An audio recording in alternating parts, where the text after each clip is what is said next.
Compound percentage change.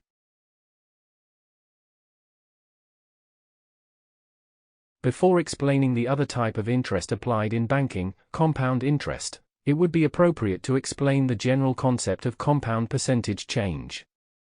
It is different from the simple percentage change, as a compound percentage change involves a recurrent percentage change applied each time on the actual value rather than on the initial value. For example, if we have a compound percentage increase, growth, of the number of bacteria in a sample by 20% each hour and the original number of bacteria is 4,000, A0 equals 4,000, the number of bacteria in the sample after 3 hours, A3, will be calculated through repeated calculations based on the actual value, i.e. we have the following shown on screen.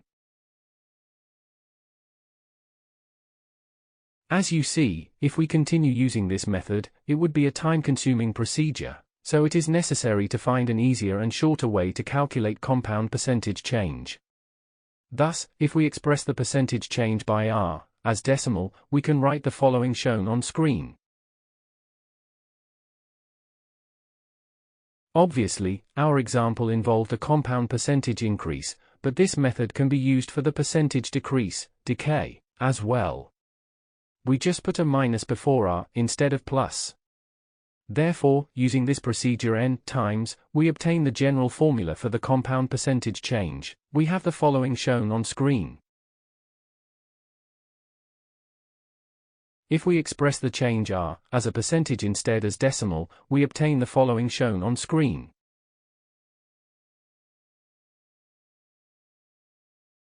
Example: the number of radioactive particles in a sample decreases by 5% every day. If the original number of radioactive particles was 30,000, how many particles are left in the sample after 1 week? Solution: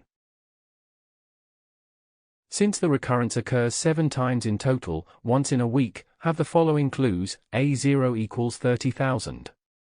R equals 5. N equals 7. AN equals?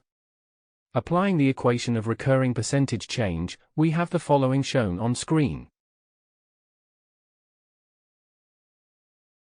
Where the sign before N must be minus as we have a percentage decay involved in this situation, we obtain the number of radioactive particles left in the sample after the given recurrence. We have the following shown on screen.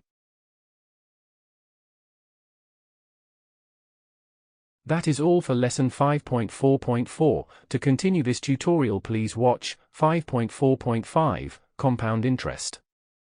Thank you for watching. Make sure to like and subscribe to keep up to date with new videos.